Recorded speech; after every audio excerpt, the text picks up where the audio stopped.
Truckloaf 1200 Films podcast. All horror all the time. As some of you know, I made a song recently called Sasquatch Funk. So I decided to send it to someone that knows Sasquatch more than anyone. So I sent it to Bobo from Finding Bigfoot to see what he thought, and he actually looked at it. And he said, "Don't quit your day job." I said, "Well, thank you, sir. I guess it's still cool just that he looked at it, but oh well, I guess I'm not going to be Weird Al. But oh well. I guess I'll still keep doing this goofy show." So, the rating scale on the bottom: dumpster, fire, garbage, / throw the baby out with the bathwater. What does Bobo know, really? Bobo. He's not a music producer. Then we have can't quite recommend, and then okay if desperate, and then put it on the watch list, and then put it atop of the watch list. So, let's get going. From 2013, we have Solo, not Star Wars Solo, not that movie where the atheist guy was climbing up the rock. This is a horror film. It is a camp counselor horror film. When I think camp counselor horror films, I think of course, Friday the 13th, and most recently what I watched was the 80s Jason Alexander classic, The Burning. But this one, then nothing on Rotten Tomatoes about it. IMDb has it as a 4.6 out of 10. It is a Canadian movie. It is so this chick is starting a new job as a camp counselor, and all the newbies have to go to this little island and stay by themselves for a couple days just to show that they can do it, just so they can show they know what they're talking about, I guess. And of course, there's a dirty man on the island, and he's up to no good. So, yep, that's the film. It was fine. Okay if desperate. Simple, short, basic. That's what you'd expect. 1972. Going back a minute to The Other. Nothing on Rotten Tomatoes. Again, IMDb has it as a 6.9 out of 10. This little boy, probably 10 years old, had a twin who died, but he's still kind of whispering in the ear of his brother and telling him to do not so nice things. So people start turning up dead.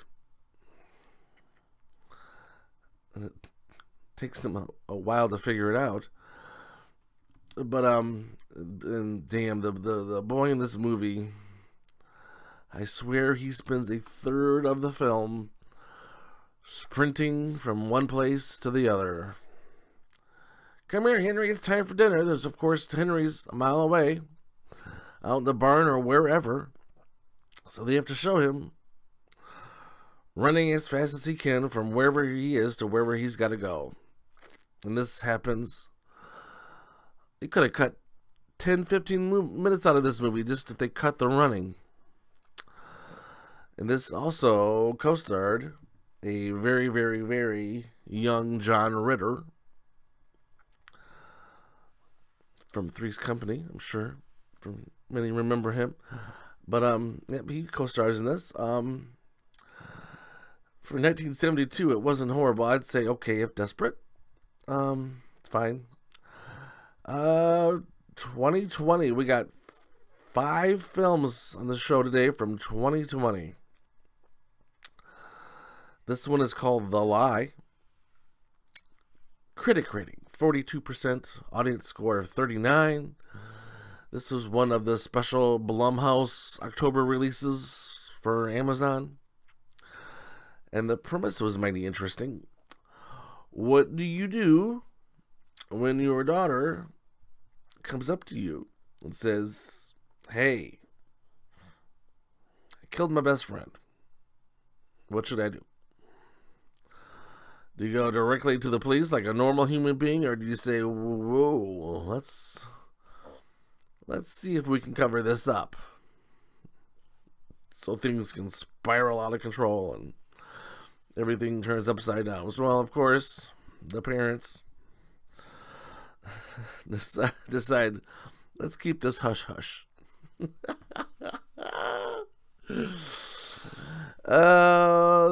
So eventually, the cops are sniffing on him, and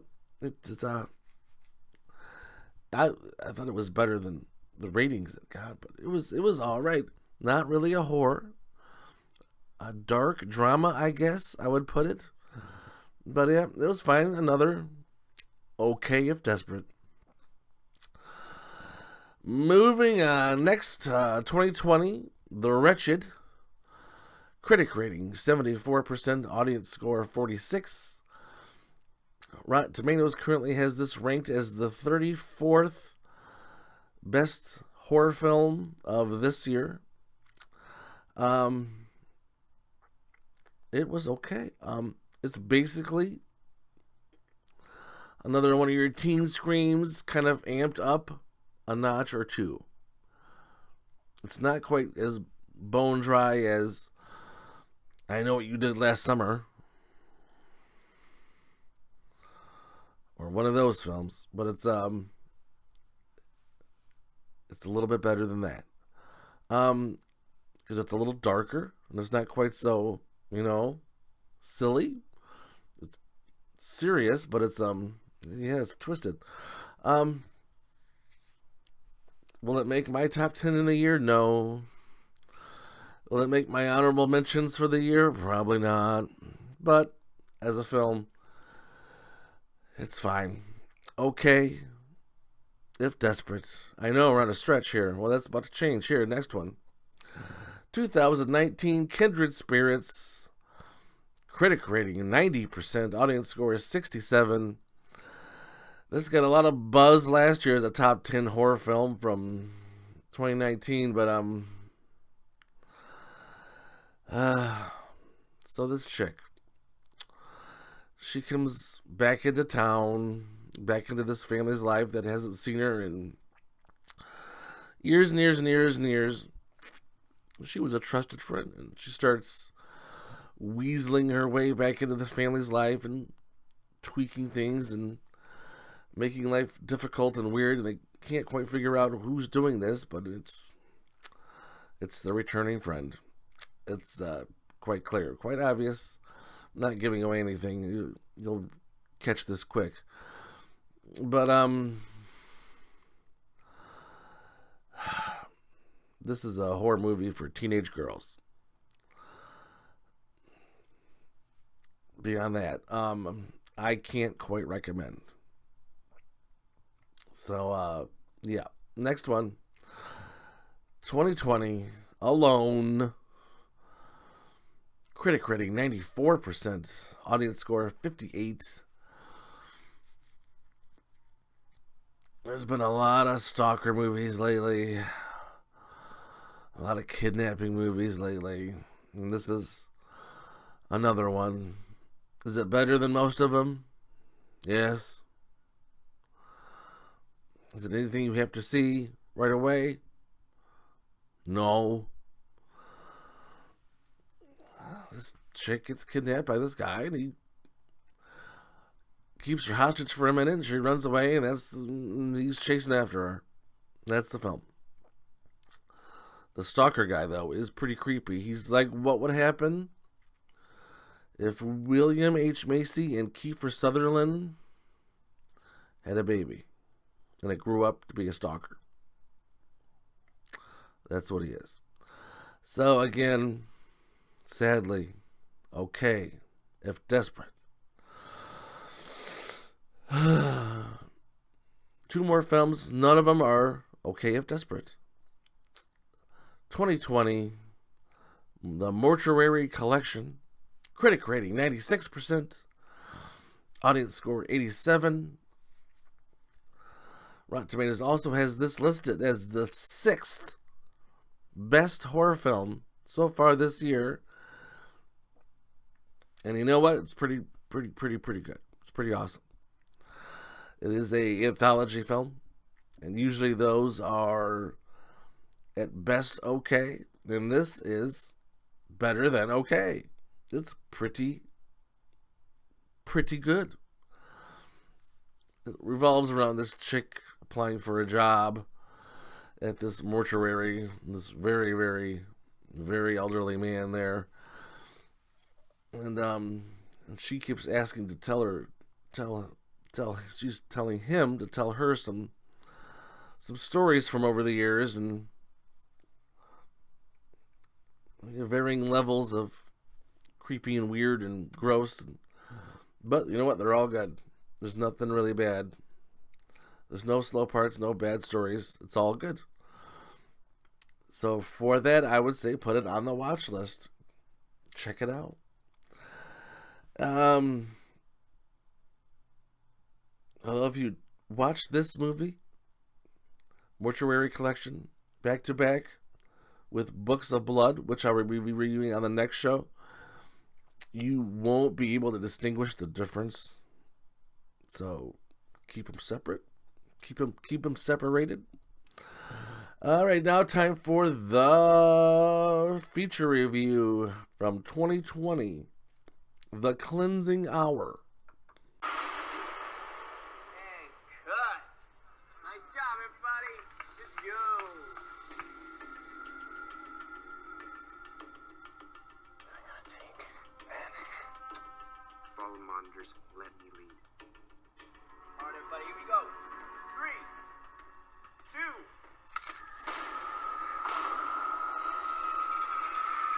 Time to go off script.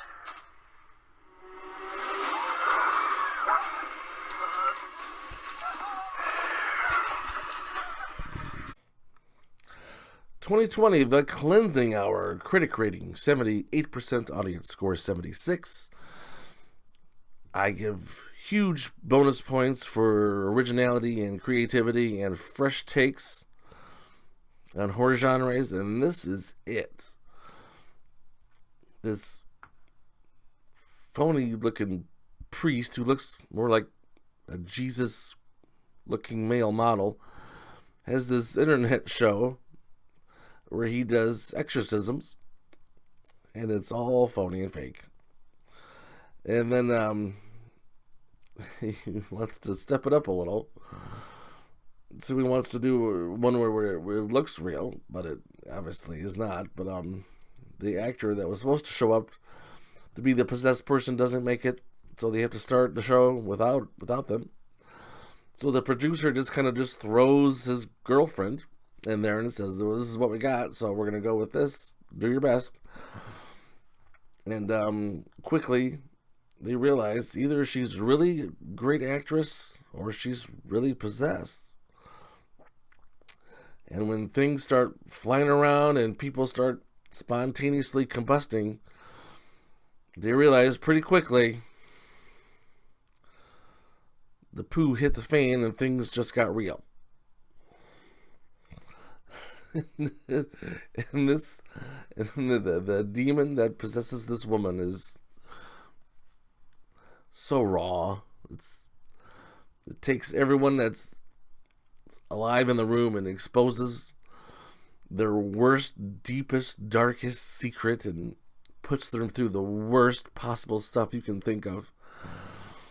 Amazing, good take on a possession film. It's been a long time since I've seen a good possession film, and this was it. This was refreshing. This revigorated my love for possession films. I'll keep watching. I was about to give up on it, but yes, put this right on top of your watch list. The Cleansing Hour, currently airing on Shudder. Of course, if you want a free month of Shudder, use the promo code HMP. Help out my buddies over at the Horror Movie Podcast. And check it out.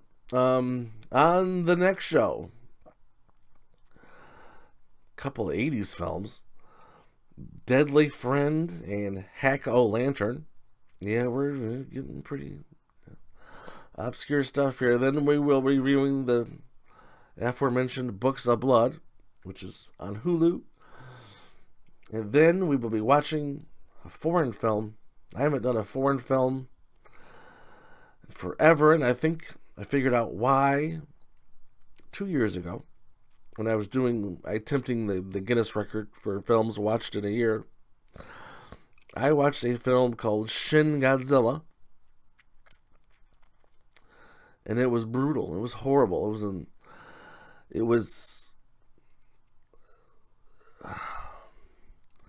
They talked so fast.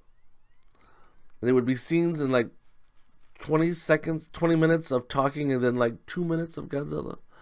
And then 20 more minutes of talking. Of course, they're talking, and I'm having to read. And I'm reading as fast as I can. And it's straining my eyes. And then there's 2 minutes of Godzilla, and you want to see this, but you want to relax your eyes because you're tired of reading at 116 miles an hour. And this kept going, and it's reading and reading and reading and reading, speed reading, because you don't want to miss anything. But still, I think that's why I've put a banishment on horror films, but I'm going to give it another go with them. Came out several years ago. We'll give it a shake. Then we got the new Tremors movie. Yes.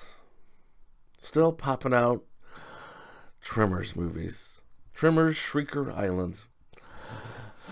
And then we got a movie starring Quentin Rampage Jackson. It's called A Psycho's Path. We'll see what he's got. And then we got a Creep Show, the animated special. Why not, right? And then a new one called They Reach. We'll see what they got and They Reach. So, and that's all I've got for you until next time.